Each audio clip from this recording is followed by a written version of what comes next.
पण आता आताच्या घडीची एक महत्त्वाची बातमी आणखी समोर येते। घणसोलीमध्ये सुद्धा मोठ्या प्रमाणात पैशांचं वाटप झाल्याचं कळतंय। स्वराज्य पक्षाच्या पैसे वाटपाचा हा डाव उधळण्यात आलाय।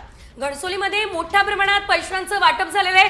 मुंबईमधून आणखी एक अतिशय मोठी घडामोड खरं तर घडत असल्याचं आपण बघतो। एकीकडे वांद्रेमध्ये पैशांची गाडी ही जप्त करण्यात आलेली आहे, तर दुसरीकडे आता घणसोलीमध्ये मोठ्या प्रमाणात पैशांचं वाटप झालं असल्याचं समोर येत आहे। अगदी नोटा सुद्धा या दृश्यामध्ये आपण बघू शकतो। अगदीच सेजल, आपण पाहतोय निवडणुकीच्या पार्श्वभूमीवर अगदी 6 वाजल्यापासून या सगळ्या बातम्यांना आता ऊत आलेला आहे। पैसे वाटपाचा हा डाव उधळण्यात आलेला आहे। स्वराज्य पक्षाच्या वतीनं पैसे वाटपाचा हा डाव उधळण्यात आल्याचं कळतंय। नवी मुंबईतल्या घणसोलीतली ही घटना आहे।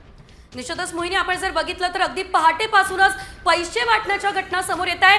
ऐरोली विधानसभेतील घणसोली सिम्प्लेक्स या परिसरामध्ये मोठ्या प्रमाणात पैशांचं वाटप झालेलं आहे। स्वराज्य पक्षाच्या कार्यकर्त्यांनी पैसे वाटपाचा डाव मात्र उधळून लावलेला आहे। अगदीच हातातील पैसे टाकून पैसे वाटप करणाऱ्यांनी अक्षरशः पळ काढल्याचं कळतंय। निवडणूक अधिकारी पोलीस घटनास्थळी दाखल झालेत आणि पोलिसांनी काही रक्कम सुद्धा जप्त केल्याचं कळतंय। अपक्ष उमेदवार विजय चौगुले यांच्याद्वारे पैसे वाटप करण्यात येत होतं असा आरोप स्वराज्य पक्षाचे उमेदवार अंकुश कदम यांनी आता केलेला आहे। मध्यरात्री विजय चौगुले आणि अंकुश कदम कार्यकर्त्यांसह आमने सामने आले, त्यामुळे तणावपूर्ण वातावरण सुद्धा निर्माण झालेलं होतं।